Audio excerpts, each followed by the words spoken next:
Ayan, hello guys! Good morning! I am so happy today kasi kaka-release lang ng bagong priority date. I'm so sorry kung medyo pa-ops pa yung boses ko. Kasi nga, nagkasakit ako. Hindi naman sa nagkasakit. Nagkasakit nga talaga. Nag-start to nung ano pa. Kailan pa ba yun? Pero I'm okay now. I'm feeling better. Mas okay na ako ngayon kesa sa mga nakaraang araw. I think nagka-influenza ako pero nag-self-medicate na lang ako dito sa bahay kasi nga alam nyo na mahal magpa-hospital dito at kung flu lang naman at kailangan mo kaya namang i-medicate ng ano lang, Tylenol or paracetamol dito sa bahay with matching healthy diet like fruits, vegetables, ganyan. Gora na, kesa naman sa magbayad ako ng sobrang mahal na kaya ko namang i-manage dito sa bahay. Anyway, feeling better now. Medyo yung boses ko lang ang hindi pa, pero wala na akong sore throat, wala nang naglat. Nung first few days lang ako nagkasakit, like yung first night ko nung, kailan ba nag-start? I think Saturday. Yon, Saturday hanggang Sunday, meron akong lagnat, masakit yung ulo, clog yung nose, halos hindi ako makatulog ng maayos. And then after that, slowly nagre-recover na. So, naka-recover naman yung katawan ko after 3 days. Yung boses ko lang yung parang medyo paos pa up until now, pero okay na ako. But anyway, halatang halata naman sa ano ngayon, sa title ng video na to na it's about priority date. Ang tagal ko nang hindi nakakapag-post about priority date. Charis! Ayan, I'm so happy for everyone. Congratulations for everyone. I'm sorry, if I cough.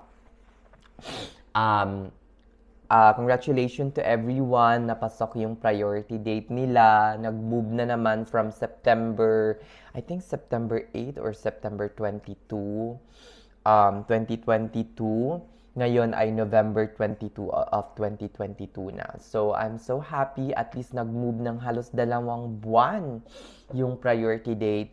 For those na hindi pa rin nakasama dito sa November 2022, wag mag-alala, wag madaliin, wag ano, kasi lahat ng minamadali ay hindi maganda yung kinakalabasan.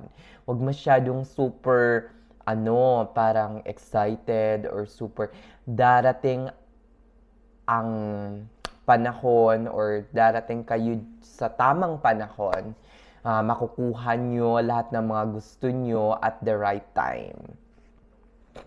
Huwag masyadong sobrang magmadali. I-take ang time para enjoy ang buhay. Kasi sabi ko nga sa mga previous video or vlog ko, hindi naman natatapos yung kalbaryo, struggles, or challenges ninyo after nyong ma-receive yung inyong visa or after nyong makarating dito sa Amerika. Tuloy-tuloy lang ang buhay. Enjoy every moment of your journey papunta dito sa Amerika. Huwag masyadong magmadali. Keme lang. Enjoy lang ang buhay. And for those na parang napaprostrate pa rin, kasi nga, so, yung iba kasi super frustrated, parang napaprostrate sila na nababagalan sila sa proseso, hindi na talaga maibabalik sa dati yung proseso. For sure. I mean, there's still possibility siguro na mag-current, pero mas maganda na yung ganito, na paunti-unti yung pag-angat ng priority date para pag nagkaroon man ng backwards movement, hindi masyadong malala. O, gusto nyo ba mag-current this month, tapos next month, hindi pa kayo ready, biglang nag-backward into 2016. O, di ba? Yun yung, mas malala or mas nakakabahala at nakaka-frustrate. Kaya okay na yung ganito, paunti-unti, para unti-unti rin tayong nakakausad, 'di ba? Huwag masyadong magmadali. Meron pang ang iba na yung mga ibang kasama ko 2022 pa or 2021, 2020 pa nagpa-process, hindi pa nakakaalis hanggang ngayon. So, kayo nga na ngayon pa lang nagkaroon ng priority date ay na-purpose date na ano pa kaya itong mga ito na 2020 1 pa nagpa-process. Hanggang ngayon, hindi pa nakakaalis. So, be patient. Kasi, hindi lang naman kayo yung nag-aantay. Maraming mga iba dyan.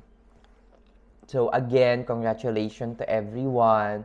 Congratulations sa mga sa mga taong papunta pa lang dito at sa mga taong nakasali or na natamaan at naging current yung priority date nila nitong bagong visa bulletin. Congratulations everyone. Have a blessed Friday dito sa Amerika. Babush, Saturday na ata dyan sa Pinas. Bye!